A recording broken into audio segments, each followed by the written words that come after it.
Lagi satu, Yang Berhormat, kalau boleh hutang-hutang tu biar kami bayar, janji kami duduk belah sana.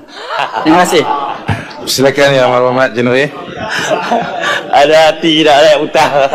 Hutang lapuk tinggal kat orang. Tak apa, semangat tu bagus. Kita lawan dulu.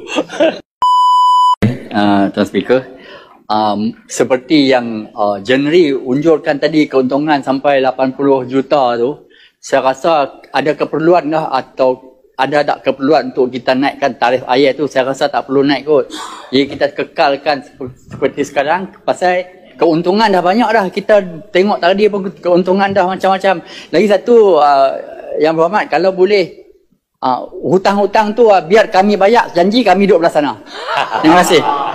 Silakan Yang Berhormat Jenerali. Ada hati tak naik hutang. Hutang lapuk tinggal kat orang. Tak apa, semangat tu bagus. Kita lawan dulu. Pertama sekali, kenaikan tarif ni bukan Kedah je berlaku. Cuma oleh kerana media ni dikawal oleh Kejam Persekutuan, dia tak habaq lah. Mula-mula dia habaq 10 berita ayat, mohon. Tapi bila diluluskan, dia habaq 4 je. SG4 ya dia maklum. Saya ada banyak pengetahuan kak tentang negeri-negeri lain ni pun. Ada negeri dah lah tak bayar hutang. Hutang TMB 700 juta tak bayar. Ada negeri, bukan negeri SG4. Tapi dia tak habaq. Dia tak sebut dalam media. Dia sebut Kedah, Kelantan, Terengganu boleh. Pasal negeri pemagang. Kalau dia jujur dan dia ikhlas, dia jaga kementerian tu, dia habaqlah betul-betul negeri lain dia macam mana. Yang mohon ni semua mohon, 10 operator berkelayak minta dan semua tu dibenarkan. Kuasa eksekutif kepada bekalan air bersih ni dipegang oleh persekutuan, bukan negeri. Dia ada perjanjian di bawah Akta Wasiat 2006 tu, Seksyen 3 memberi kuasa eksekutif kepada persekutuan melalui SPAN. SPAN ini ditubuh di bawah 654 Akta Suruhanjaya Perkhidmatan Air Negara. Tubuhkan SPAN sebagai regulator dan rejim pelesenan. SPAN yang keluar lesen. Semua business plan operator air dikawal oleh SPAN.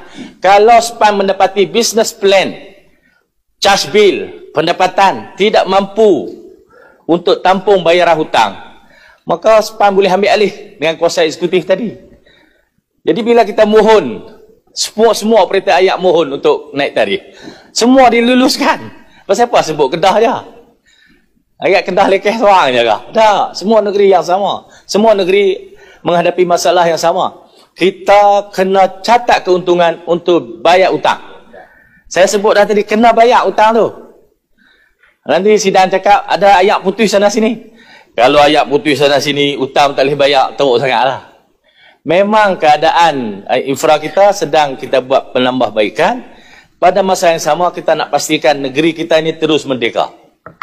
Kalau industri bekalan air bersih Terawak ni telah diambil alih dengan mengubah jadual ke-9 Perlembagaan Persekutuan pada tahun 2005, hanya tinggal sumber air, parit dan terusannya kepada negeri. Bekalan air telah ditakluk oleh Persekutuan.